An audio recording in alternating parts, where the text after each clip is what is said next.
All right, here we are outside the polling booth. This is the pre-polling, and I've got Greg Watts with me. Thanks for joining us, mate. Thanks, Megan.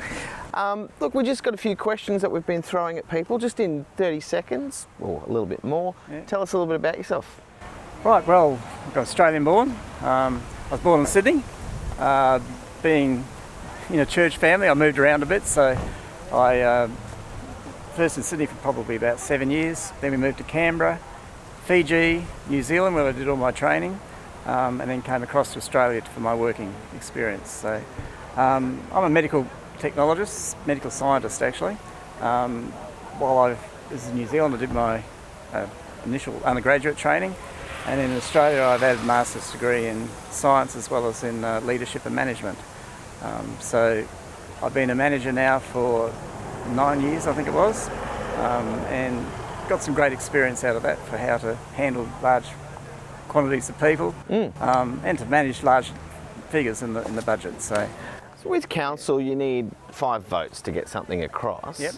How will you work with the other councillors if you get in to try and get those votes? Well, the first thing you've got to do, of course, is build a relationship with the other councillors. Yep. And to be honest, we've done that already here at the polling booth. We're getting on really well, which is good. Then you've got to really start to argue the point. And I'm the sort of person who gives and takes, so I like to see what the argument is and then follow the logic of it. And if someone's able to change my mind, I'm happy to change my mind. And equally, I'll try and give them a good argument too. And one that's a logical argument, I think, is the one that should win. I'm a strong believer in democracy, so what drives me is pretty much to represent the people in the council and what their views might be. So that involves a lot of consultation then too. Yeah, absolutely. Yeah, working together. Have you done a lot of teamwork stuff within your jobs? Oh mate, it's all about teamwork, isn't it? Yeah. If your teams break down, you can achieve nothing. You've got to really keep your eye on the goal and support the members of your team. If you see there's gaps in the membership, then you step in and try and fill that gap. And it's about supporting each other. So yeah, very much into teamwork, very, very important. Greg, what would you hope to achieve in the next term? Well, as I say, I believe in democracy, so what I want to do is represent the people as best I can. In terms of Hervey Bay, I want to see a vibrant Hervey Bay with business thriving, plenty of work for people, and so we've got to make decisions that help that happen. We can't just sit back and say we want to change nothing, because that'll just mean that our work supply goes down and down. We've got a huge influx of tourists coming in here, huge influx of population, and so I think we need to take note of that population increase and make the adjustments for it. My major concern, frankly, in the area is water.